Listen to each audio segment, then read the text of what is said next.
Guru terpilih untuk anak spesial dari orang tua pilihan Tuhan. Saudaraku, butuh kesabaran dan keikhlasan dalam mendidik anak-anak berkebutuhan khusus. Guru-guru di sekolah luar biasa. Mereka mengajar seperti guru pada umumnya. Setiap kita mempunyai keahlian yang berbeda. Selain mengajar, mereka juga memikirkan bagaimana membuat satu strategi untuk mengembangkan tingkah laku peserta didik agar lebih baik. Membuat program agar emosi anak lebih stabil. Menyusun strategi agar tingkah laku hyper pada anak lebih terkontrol. Memodifikasi lembar kerja agar anak dapat mengeluarkan ide gagasan sesuai dengan kemampuannya. Menyesuaikan pembelajaran agar anak dapat belajar dengan optimal walau dengan hambatan yang ia miliki. Mengembangkan kemampuan motorik halus, motorik kasar mereka agar dapat berfungsi dengan baik sesuai dengan perkembangan usianya. Lalu, masihkah mereka dianggap sebagai guru-guru biasa saja?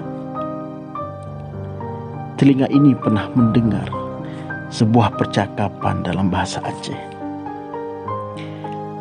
Mangat tahat guru SLB, cik duk-duk manteng lam kelah. Tak perlu nau anak pihana mupom-mupom.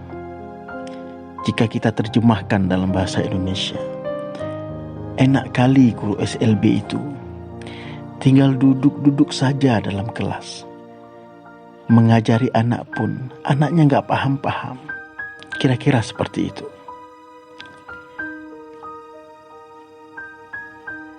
Di sisi lain, di sebuah percakapan telepon, seseorang memanggil namaku.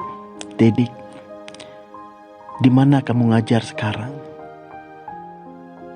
Lalu aku menjawab, saya mengajar di SLB.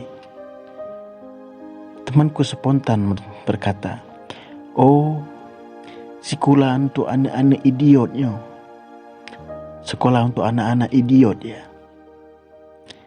Panjang cerita, sehingga saya memberikan kuliah 2 SKS kepada teman saya saat itu. Saudaraku, tidak ada orang tua di dunia ini yang menginginkan anaknya terlahir dalam keadaan disabilitas. Dalam setiap doa yang ia panjatkan, ia bermohon kepada Allah agar Allah mengkaruniai mereka anak-anak yang sehat, lahir dan batin.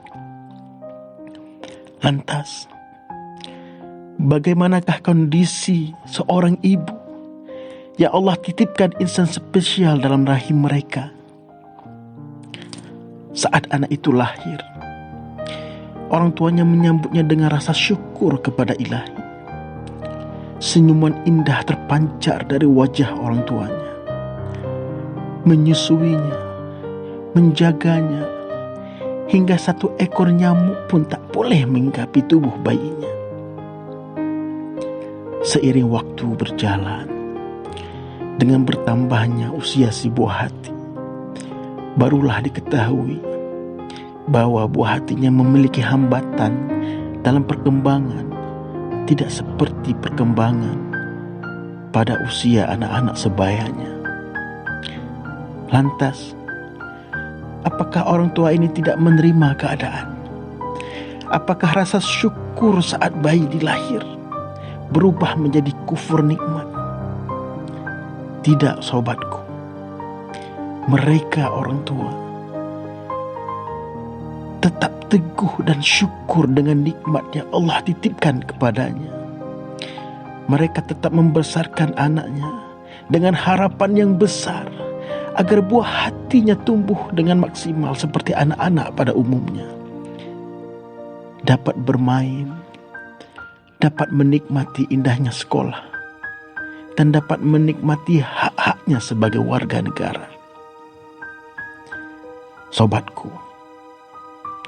tenangkan pikiranmu, pejamkan matamu, dan berpikirlah, jika kondisi orang tua yang memiliki anak disabilitas itu berada pada diri kita, sanggupkah kita? Harapan terbesar apa yang kita inginkan untuk buah hati kita dalam konteks pendidikan? Bukankah kita menginginkan anak-anak itu mendapatkan hak-haknya sebagai warga negara, sebagai manusia sosial, agar dapat berkecimpung dalam masyarakat, baik di dalam masyarakat tempat lingkungannya maupun dalam lingkungan sekolah tempat ia menempuh pendidikan.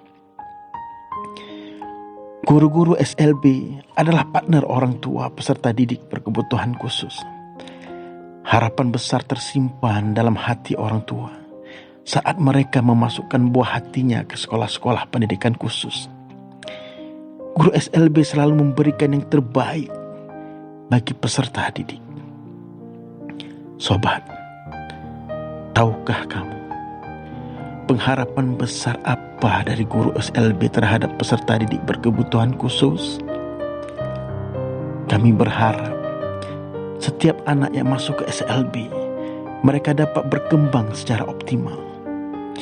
Saat perilaku kemandirian berkembang kognitif, saat perilaku kemandirian, perkembangan kognitif, afektif dan psikomotor anak sudah terbentuk dengan baik, maka kami berharap mereka dapat bersekolah di sekolah-sekolah reguler, bertemu dengan teman-teman sebayanya, belajar, bermain bersama, menyayangi dan disayangi, menjadi sebuah wadah yang menerima keberagaman peserta didik, hidup harmonis, serta hidup menjadi warga negara yang merdeka. Sebagai penutup, saya ingin menyampaikan bahwa peserta didik berkebutuhan khusus mempunyai hak yang sama dalam kehidupan ini. Mereka juga berhak mendapatkan pendidikan yang layak seperti teman-teman seusianya. Mereka tidak ingin dibelas kasih. Mereka tidak ingin diberi belas kasih. Yang mereka inginkan adalah mereka diberi kesempatan seluas-luasnya, dihargai keberadaannya, dan mereka ingin berbaur dalam masyarakat yang harmoni tanpa diskriminasi.